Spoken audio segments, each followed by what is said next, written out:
es el último. ¿Moderas alguna vez cámara? Perfecto. Ahora sí. Hello everyone, you hear me? Okay. Hello everyone and welcome to this panel session. Hello, welcome to this panel session that we are hosting today in the Spanish pavilion.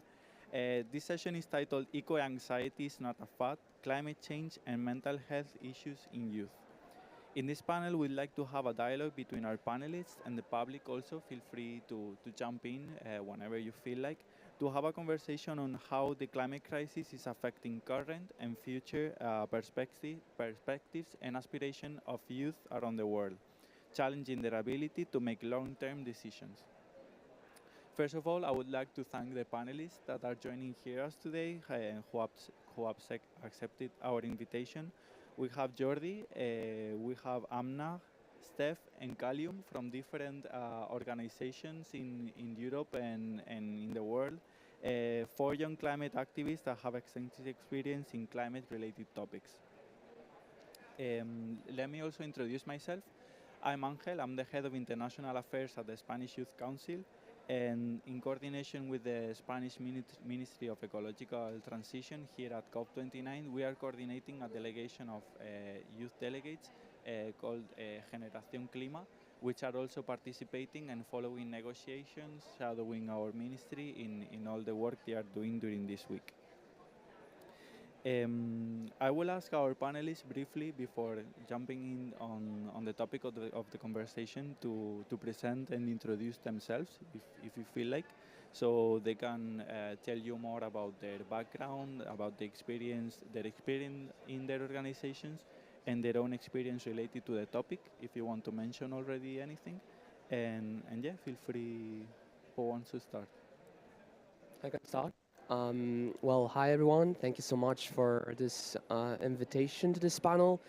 I'm Jordi Lopez. I'm 18 years old. I'm currently studying a dual degree in political sciences and international studies in Universidad Carlos III in Madrid. And well, I'm attending COP29 actually as one of the 5 delegates that integrate this Generación Clima, and thus as a national youth delegate for Spain. And well, this is actually my second COP, the first being COP25 in Madrid in 2019, where I attended as a volunteer for social media. And it doesn't work really well. Okay. Yeah. Okay, this one's better. So, and yeah, from there onwards, I've basically written my career to climate activism. And more remarkably, I've also had a couple of specific actions related to anxiety, mostly in 2023 actually.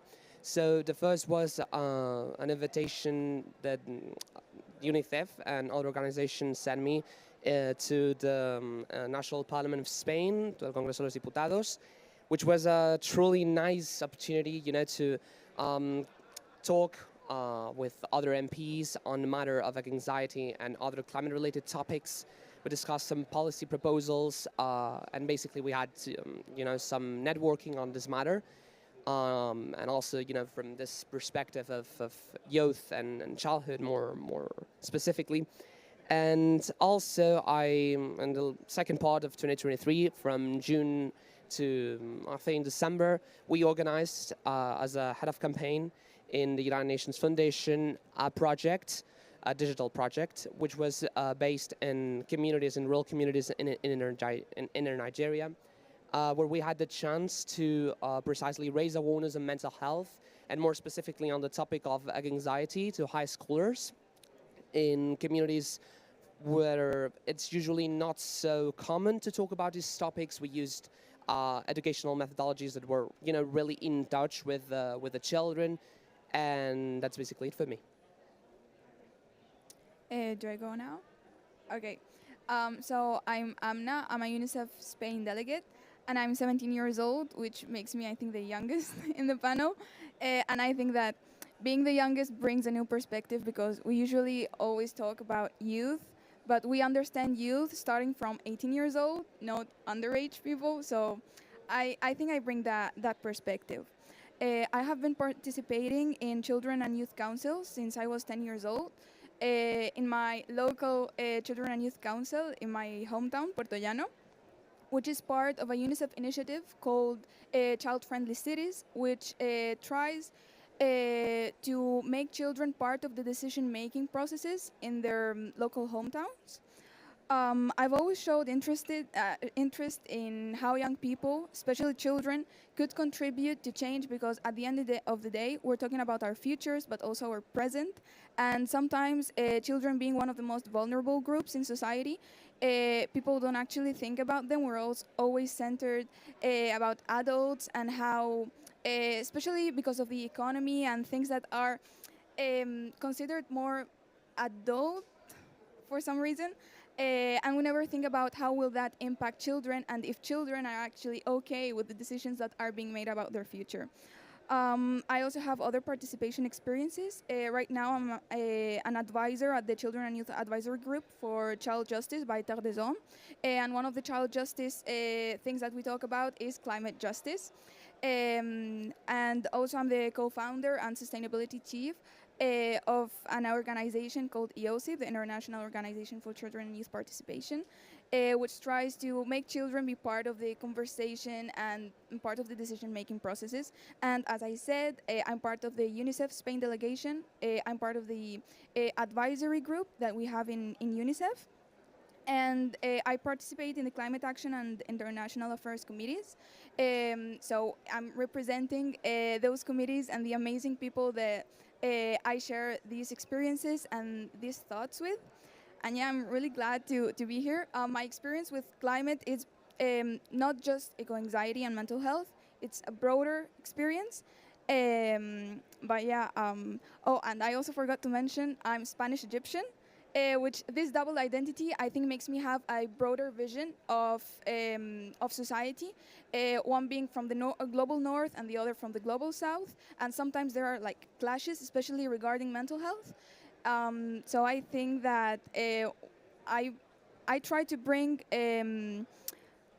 focus around the most vulnerable communities, whether children or the global south. So yeah, thank you for having me. Hi, good morning, everyone. My name is Steph. I'm a project lead at Youth and Environment Europe. We are a pan-European network of youth-led organizations. I say pan-European because we have members in 25 different countries across the Council of Europe members. I myself am Brazilian Italian, so like I do have a double hat interaction between this global north and global south. I'm a climate activist, first and foremost, so I think eco-anxiety, as we so talk, it's something I constantly deal with in my professional and private life, because I'm lucky enough to be able to work for a youth-led environmental organization. But also at YE, we have a specific project called Eco-Anxiety, which we're leading and developing. It's actually started this year and it's ending now at the end of the year as well. I'll be telling you all a little bit more about that later on. So yeah, without further ado. Thank you very much. A tough crowd to follow. Honoured to be sitting beside them and speaking today. Firstly, I want to start by thanking COT, the National Youth Council of Spain, for the kind invitation. An incredibly valued member of our platform that continues to make strides not only nationally and domestically in terms of the momentum we've seen over the last couple of weeks in particular, but also continued throughout the years in terms of the UNFCCC processes. So a massive kudos to you guys and thank you. My name is Calum. I come from the beautiful country of Ireland. I'm a board member of the European Youth Forum. The European Youth Forum is an umbrella body of youth organisations from across the continent of Europe. We've over 100 members, COT and YEE being two of those. We've got national youth councils and international non-governmental youth organisations, and we reach about over 25 million young people with our activities. I suppose one of our primary goals is that of advancing the situation of youth rights, not just in the EU but across all of Europe, as well with a global focus too, and that's why we're here this week to walk the COP and share 6 of our key demands around what we want to see for the future of climate action. But I'll leave it at that and we could jump into the questions. I'm really excited for what will come with this discussion. Thank you. Thank you everyone for your introductions, and as you've seen, we have different people with different backgrounds which can participate and can bring to this discussion different perspectives on mental health and eco-anxiety, and based on the research of their own organizations and the collaboration between other youth organizations, they will bring different very valuable perspective today. So I will just jump in and start with the topic of the discussion, okay? As we've mentioned before, climate change has a significant impact on mental health, leading to issues such as anxiety, depression, and eco-anxiety in this respect. Individuals, especially young people, may experience heightened stress due to fears about the future, about the loss of homes, about the overall uncertainty of the environmental challenges. Extreme weather events can also result in trauma and displacement and further exacerbating mental health challenges. Additionally, the ongoing concern for the planet can lead to feelings of helplessness and despair, which is crucial as communities adapt to mitigate the effects of climate change. This year, we as Spanish Youth Council published a report in collaboration with Oxfam, which is an organization that works in Spain also with youth and children rights, called Equilibristas, which actually tackles this topic and not only describes the problem of mental health among young people in Spain, but also raises a number of important implications for public policy, which is also really relevant for this topic. It also refers to the complex situation faced by many young people who must juggle studies, precarious jobs, increasingly high rent, at the same time as we are facing the challenges and decisions that we have to make in the future due to the climate crisis. So in this context, I wanted to ask some of our panelists different questions about their perspectives on the topic, and at the end we would also like to have a space for the public for you to ask anything you want regarding the topic to the panelists. So just feel free to jump in anytime at the end of the discussion. So I don't know who. This is going to be an open discussion conversation. I will just throw some questions in the air.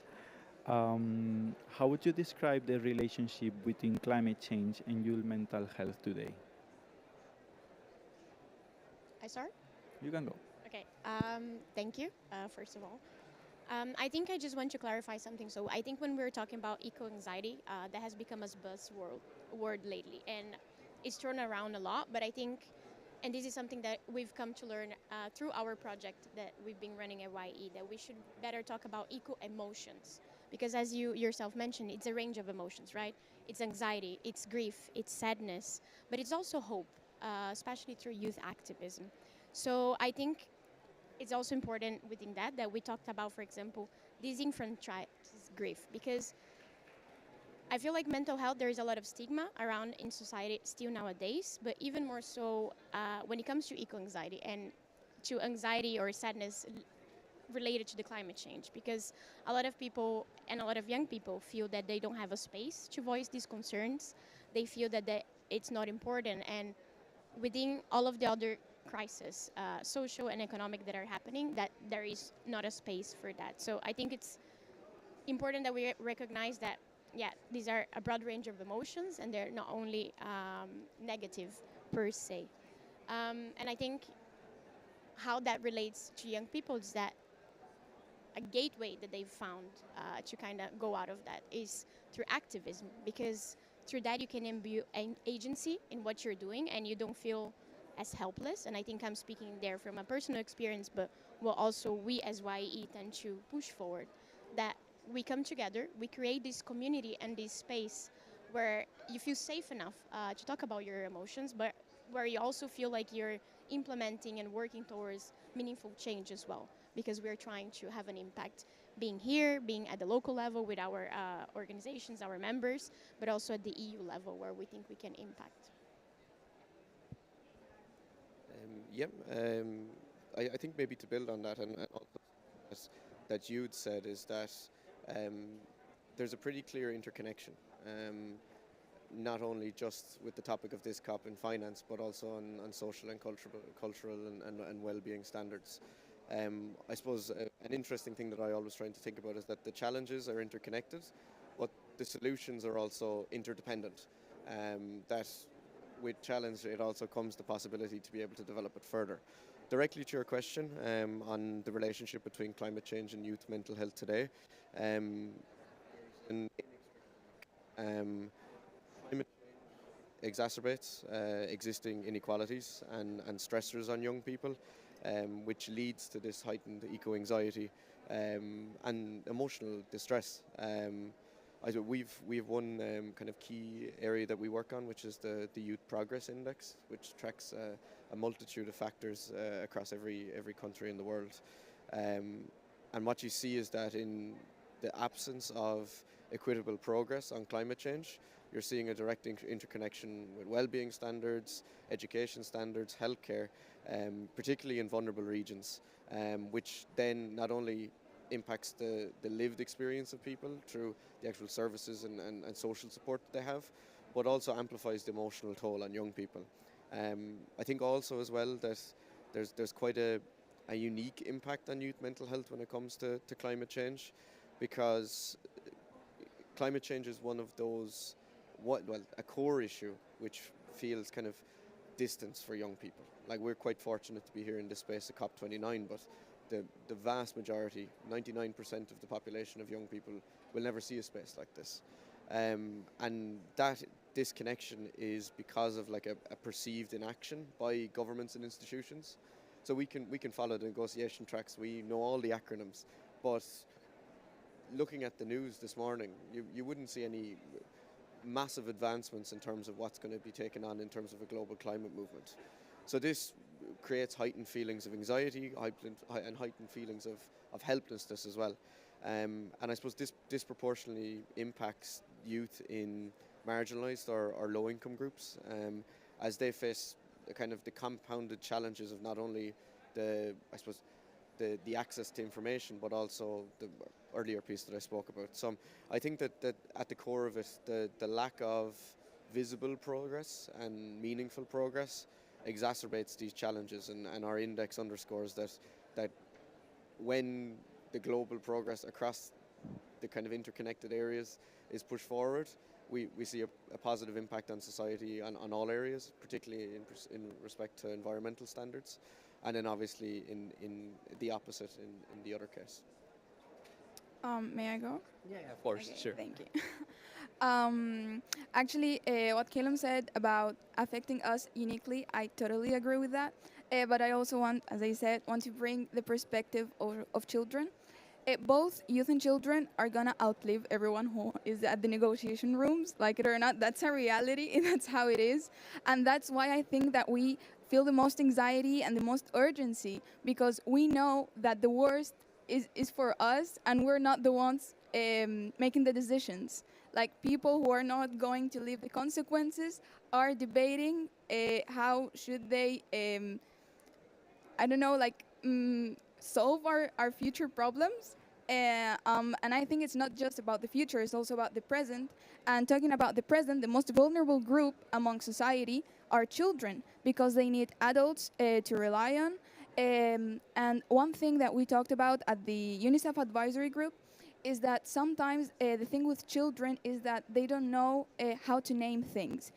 Maybe a young person who's 20, 21, 22 knows what eco-anxiety is, knows where the resources are, but children whose parents are from older generations usually aren't aware of mental health as youth is.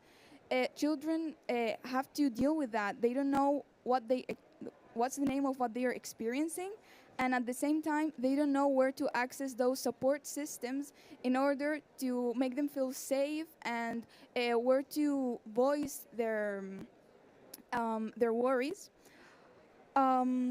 I think that it's not just about being in the negotiation rooms for us youth and children.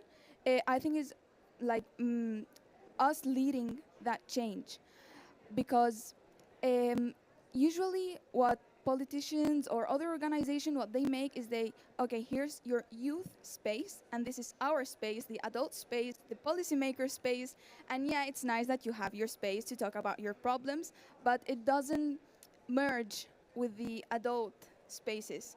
So I think that we should not just create spaces for children, which is amazing because that's a safe space, but also merging the children's spaces and the adult spaces together. So when policymakers start making decisions about our present and future, we're actually part of those legislations and those policies.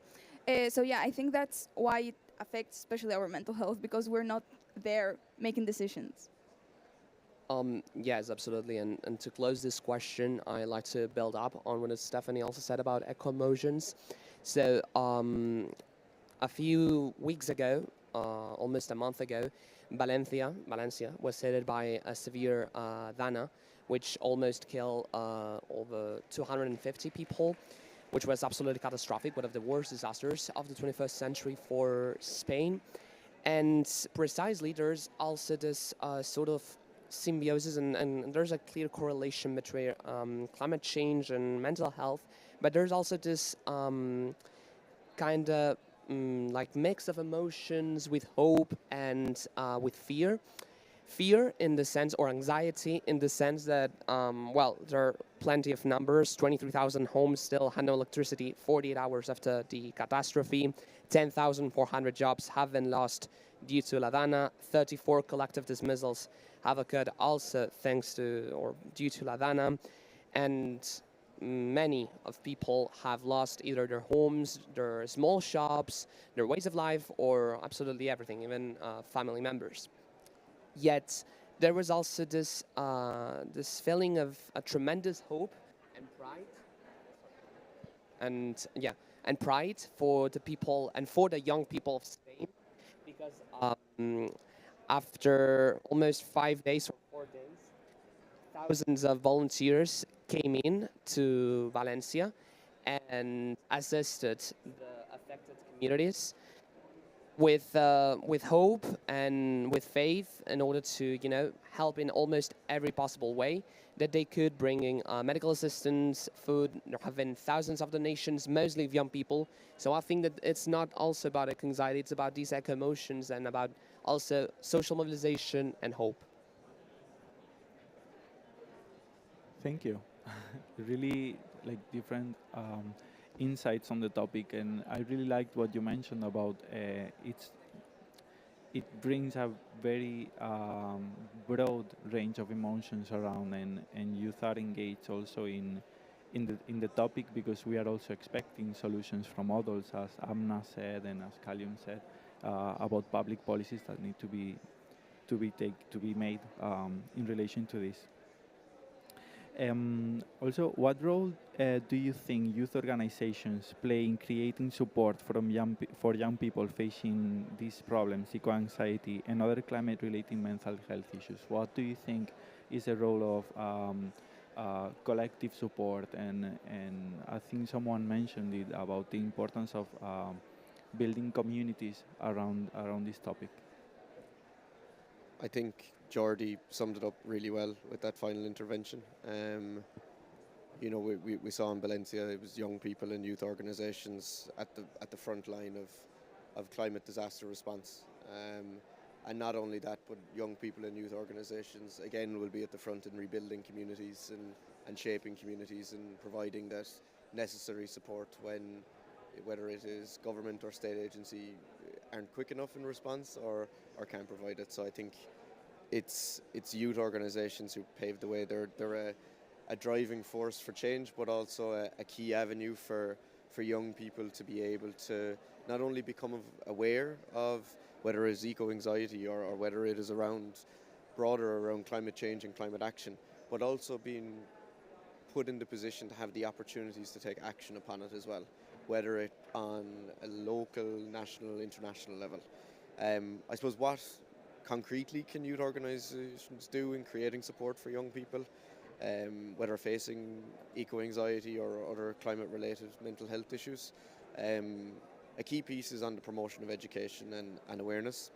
A lot of learning takes place in the classroom, but not all of it. I suppose my environmentalism stemmed out of joining the Scouts when I was about, I don't know, maybe that tall, and it's developed since. This provides capacity building. I suppose the organisation of trainings, workshops, equipping young people with skills for climate action, whether it be policy analysis, campaigning, effective communication. I suppose what we do in our work with the Youth Forum, we've a Climate Action Academy, which prepares young leaders to provide support to drive fears into structured action plans, which fosters a sense of agency over one's kind of anxiety, and allows for an avenue to really shape the path on that. And I know other organisations do incredible work. YEE most definitely do. And then I suppose another aspect is what you touched on around kind of connected communities. That youth organisations, regardless of what organisation you're a member of, we're all here from 4 or 5 different organisations, yes, where we could be singing off the same hymn sheet when it came to policy negotiators. It provides this sense of community, a sense of community not only at the international level when it comes to the negotiating room, to I suppose foster these collective efforts to facilitate the change that we need to see, that kind of collective voice, but it also provides that support network at all levels. I know when I find the biggest challenges in being annoyed with political processes or frustrated with the I suppose the progress or the lack thereof, that it's my friends and my colleagues in youth organisations and civil society organisations that support me the most in navigating that. So yeah, youth organisations are key to climate action, and without youth organisations we'd be in a lot more of a dire space than we are at the moment. And I want to give a kudos to COTA for the work over the last 3 weeks in particular in Valencia. It's been a real example of young people in youth organisations taking the lead when other support isn't available. So fair play to you guys. Yeah, if I can pick it up, I agree and I echo everything that Calum said. So I think specifically when it comes to education and capacity building, I think youth organizations are really good in giving the tools and the vocabulary to talk about these eco-emotions, so to say. So picking up what Amnat said, that especially children and maybe young people, we don't have the vocabulary, we don't know how to talk about it because it is actually something new. I don't think 100 years ago people experienced what we're experiencing now because we are living in a triple planetary crisis. And within the space of creating community, I think of creating safe spaces and guided spaces where people can talk about it. So within our project, which I forgot to mention, I'm sorry, that it was done in partnership with the European Youth Foundation, we actually saw that implementing safe spaces where we could just have informal discussions so people could share how they were feeling with experts that know how to lead that was already of great help to them. And I invite everyone to go to our website. We have a handbook. It's over 50 pages long, where we experience everything that we did throughout this project this year, but we also have a lot of different activities. We did a training of trainers where you can, for example, see activities that you can bring to your classrooms, to your own organizations, to your workspace, to kind of do a temperature check on eco-emotions, on eco-anxiety, so people can kind of be small agents of change regarding that. And I just wanted to pick it up because I feel like this not only speaks about the fear of we're going to be the ones living the longest with these dire consequences, but it's also the loss of ecosystems, of traditions, of ways of life that we're supposed to face. Imagine that, I don't know, it's a family tradition that you always go to the beach at a certain point. Maybe in 20, 30 years, that's not going to be able anymore because that beach is not going to exist. So it's also about this grief and this sadness and this loss. And I agree with you, and kudos to young people being in the front lines, to us. We're here. You guys are 18 and 17 and you're at a COP. I cannot even imagine what you're going to be doing when you're 50. But it's also sad because it means that such a great burden is being put on NGOs, but specifically on young people and youth-led organizations. And it means that we're picking up the slack of what governments and countries are not doing enough and they're not doing right. And it is also leading to activist burnout, which is a real thing, really connected with eco-emotions and eco-anxiety as well. So while we are doing a great work, unfortunately, it shouldn't be us. We are there, and it's also about bringing things from the individual level to the community level. The climate change is not going to resolve itself with individual leaders, but only if us all together as society, civil society, parties, and so on and so forth, work together towards that. So, yeah, I just wanted to bring that out.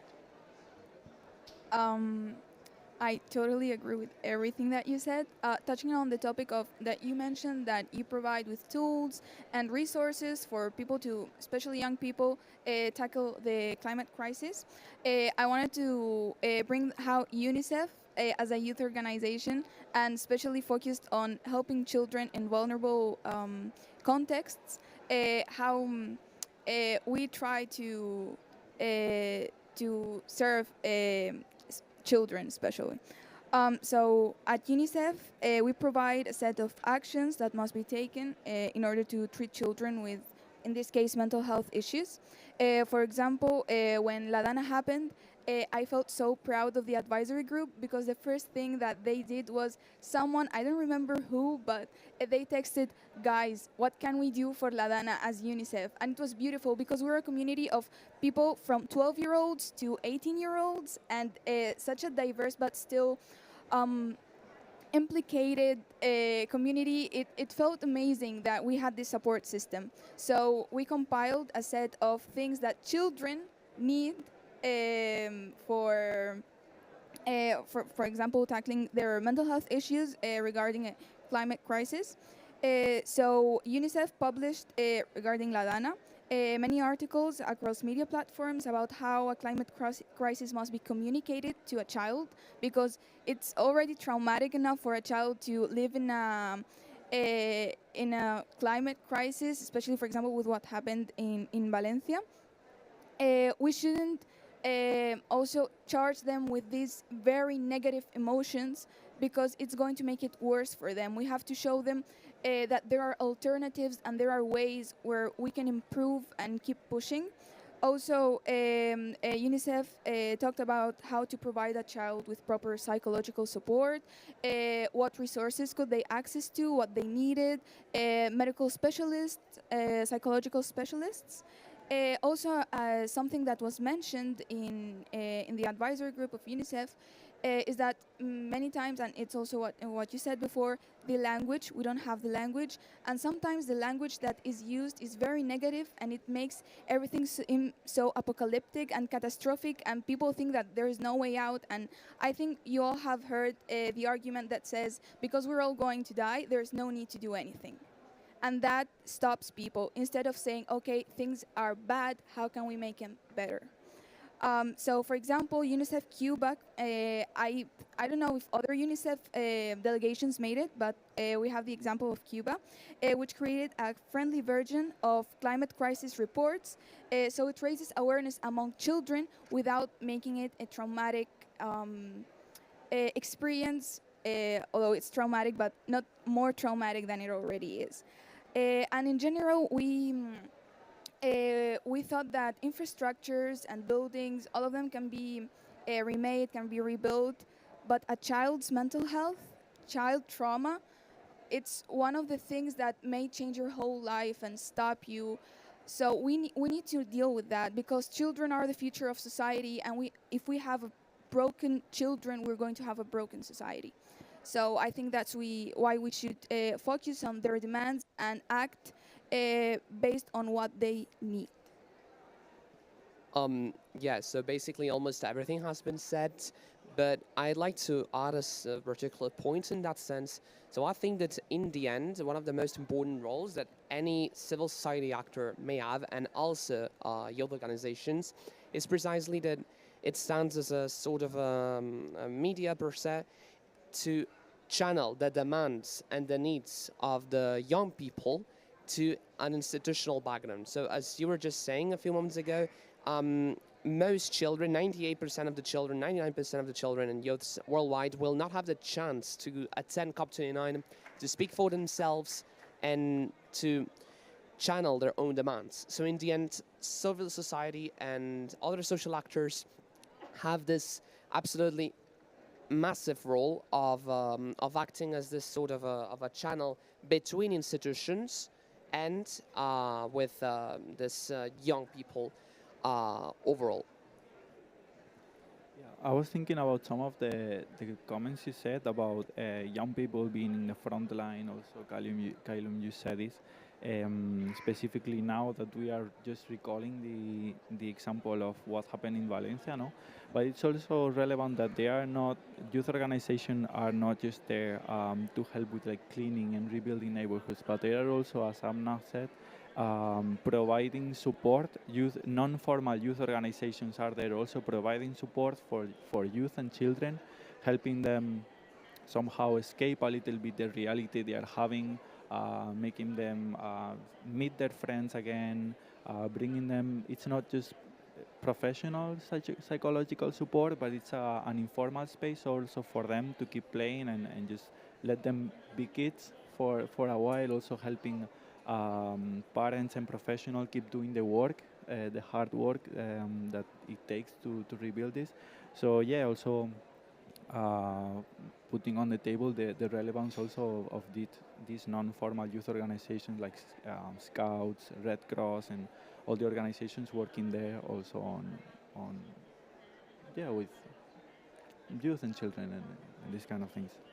So just to wrap up and also to have space at the end of the conversations, if any of the people here in the public want to just jump in, maybe it's not a question, but you just want to have your own reflection on the topic, please feel free. So we'll just kind of merge the final questions, okay?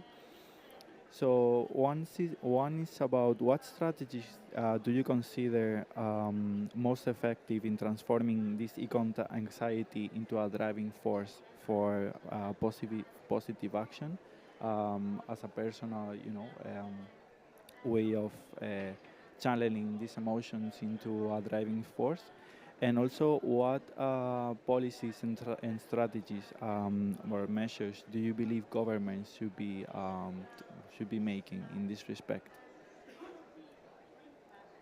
I can try and merge the two questions. Fundamentally, it's rights, access to rights and access to adequate rights. I'm delighted that we have a 17-year-old on the panel. I remember being the 17-year-old in the room, and it's a massive, massive fair play to you. We hold close the European Youth Forum that young people should have the constitutional right to vote at 16. I'll touch on a couple of other pieces now, but at the core, it's ensuring that young people are at the core of our democracy, and that as one of the largest demographics in each society, that they have the role, that we have the role to be able to have a say in what charts their future, and like you said, which will heavily impact us into the future longer than anyone else. I think two other aspects is in terms of youth participation in decision making, and this really centres on meaningful involvement and participation. That eco-anxiety is often driven by young people's feelings of exclusion, like we talked about, from the kind of key decision-making processes. Whereas something that we've been working on for the last number of years is the EU Youth Test, which looks at integrating youth perspectives and kind of clauses and mechanisms within policy processes at each level to ensure that young people are considered in the policy-making process rather than as an afterthought or a complement to the system.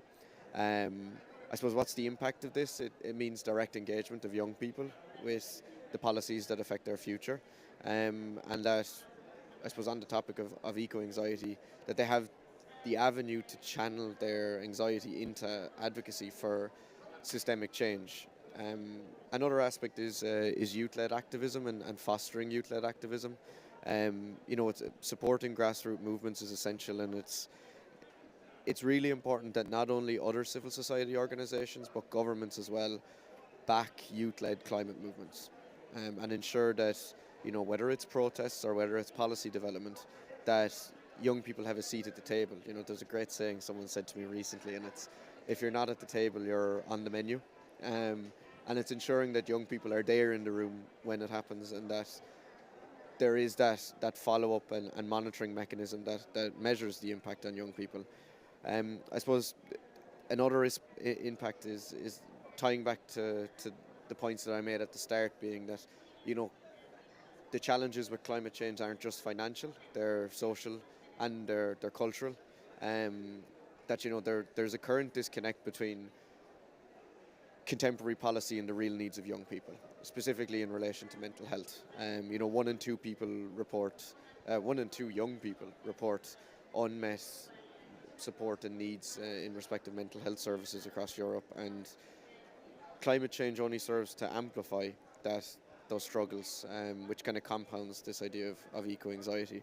So not only with the EU Youth Test, which looks at consultation, impact analysis and mitigation measures, but that given the uniqueness of climate change, we need to ensure that, like we've all said, that young people have the avenue to be able to enact that change, and that we continue to recognise youth-led organisations as key drivers, not only to have a say in public policy processes, but also in terms of the support and like you said, the recognition of the educational methods and the skills from youth organisations, activities, the validation of the feelings and emotions of young people in contemporary categories like eco-anxiety, and at the very, very core of it, ensuring that young people have the rights and the mechanisms to be able to constitutionally and through policy processes hold their governments to account. Yeah, I think I would just pick it up from what you said at the end. For me, governments need to do mainly 3 things. So first of all, focus and push forward climate-related curricula in schools and universities. It should become mandatory to have specific focuses on climate change where we're studying, because it cannot only be one topic that we briefly talk about at some point.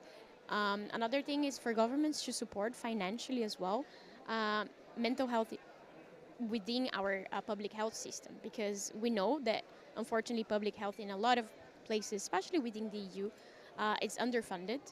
So we do need these institutions to be prepared to deal with this upsurge of mental health issues related to climate change as well. A third thing would be, of course, to support grassroots movements, as Calum said, and youth-led organizations to make sure we are at the table. But I want to make a call for having also young decision makers. Maybe to you guys as well. I want to vote for young MEPs at the European Parliament or at the Spanish Parliament or whatever. So I think it's important not also that we get heard, but that we are also there deciding. We do have some young MEPs, for example, but it's not enough, right? It's also not something widespread across. So I encourage people in the audience, put yourself out there. I'm looking forward to voting for you if you're young and you're committed and you have, climate goals and values, because that's what we need. I think it feels far and it feels foreign to us, but I think we can do it if people that are underage or so young can be at a COP, at a panel, advocating, and they have years of experience. I think this is what we can do as well, and we can shift it. And we will be voting for you too.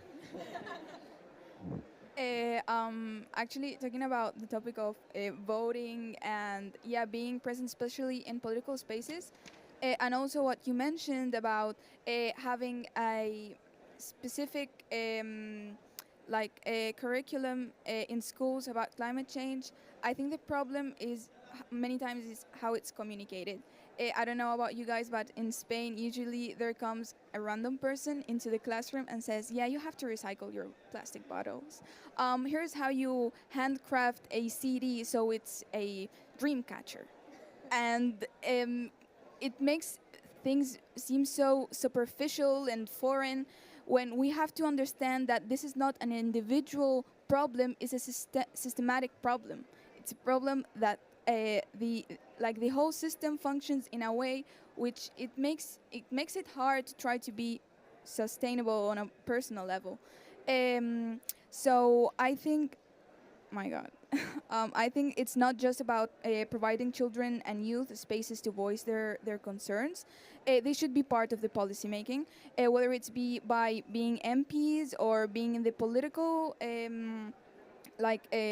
atmosphere, but also including children and youth in the policy-making processes. Like, for example, in Spain, we're creating the first youth law, and we're making it next to other youth and children groups because it makes sense. And the same goes to any policy making related to children and youth, in this case, climate action.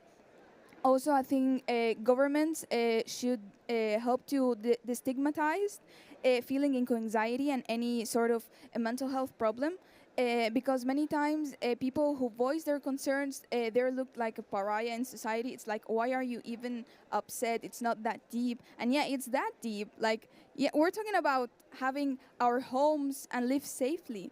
It's that deep. So we have to, what I said, create policy with children and youth and being part of the decision making. And I wanted to bring an example, which is the LCOIs, the local conferences of youth, which are made, Jordi and I actually met in the LCOI in Spain. And I wanted to speak on a very specific topic. We were talking about things to bring the local youth statement, which later is going to be part of the global youth statement.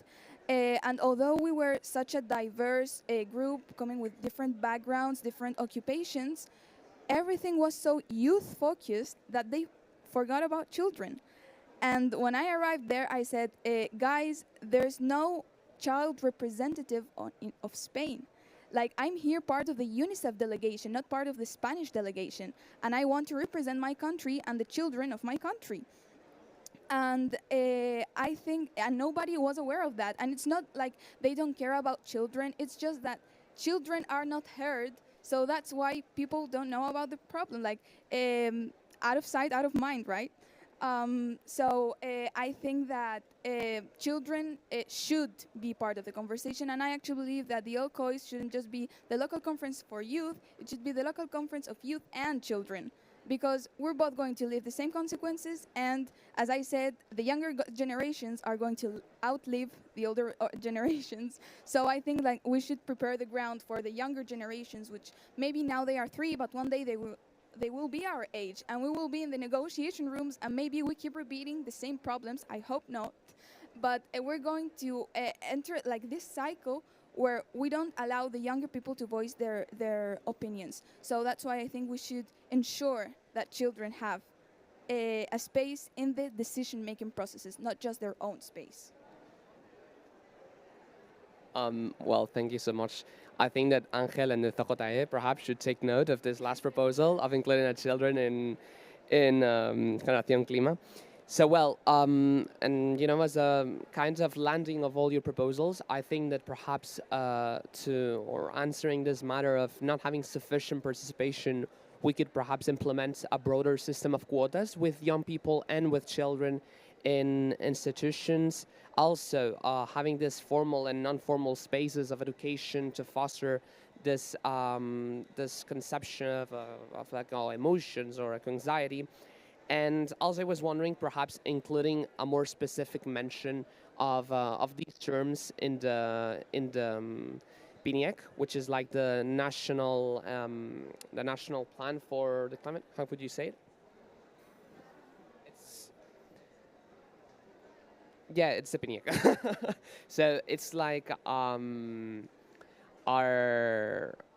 national adaptation plan, perhaps it could be said. Yeah, our national adaptation plan. So basically, you know, as we already mentioned, offering more specific psychological assistance to children, and also perhaps amplifying the scope of research of this condition, because I think that today not many scientists or doctors or sociologists have investigated and have researched this anxiety. So I think that perhaps offering more funds, more ministerial funds for those people, for those PhDs, doctors, or whatever, to research anxiety is also quite important. May I add a little thing? Because of what you said about funds, actually yesterday in a UNICEF side event, it was mentioned that within climate finance, only 2.4% was destined to children, specifically to children. And as I said, children are the most vulnerable. They're actually, children under 5 are more likely to die because of climate crisis and heat waves. So the fact that just 2.4% is being sent to children, and it usually is for like infrastructures or mitigate or create schools, which is very important, but we're forgetting about the social and mental aspect. So yeah. Really agree with you also about these final interventions on how let's say, public administration and institutions have to engage more with young people and children and youth organizations and people also representing these communities. So it's nice that we are building this conversation, and also I wanted to know if there's anyone from the public that wants to share any reflections on this or wants to ask something about this. We have like 5 minutes, let's say, I think, until the end. So if you want to jump in.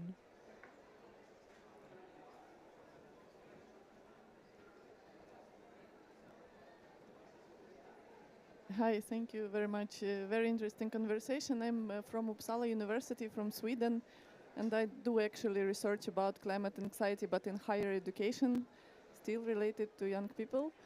And you are absolutely right. It's kind of new and emerging research topic over Europe, and we definitely need more funding allocated to that. And here is like, the problem is that this topic is kind of interdisciplinary, so it's falling in between educational science, psychology, a little bit of environmental science, and then like usually funding, research funding, it's very siloed. So you have like special committee for educational science, for example, special committee for psychology. And then like what is really needed is some like interdisciplinary committee or something like that to get it. And this is like kind of the major problem right now. But I was very happy that you are bringing this question. Thank you for that. Thank you also for your intervention. I think we are closing up. So I just wanted to reflect on the importance of let's say building connections. We were talking about like building communities and build meaningful connections. I believe this panel is one example and representation of that. I believe that from now on also these youth organizations, as YE, the Youth Forum, UNICEF, Spanish Youth Council, we will be involved somehow in building up, and after we have some time after COP to reflect on the outcomes and the feedback and sleep a little bit. But yeah, we'll have some time to reflect on the outcomes, and it's also important that later on at future stages we scale up what we have discussed here, that all the resources that we have shared here, the handbook, all the different resources and tools that we have shared, we also use them to build stronger communities, that we use them for capacity building, as Kailum said, training and yeah, just sharing everything around what we discussed here.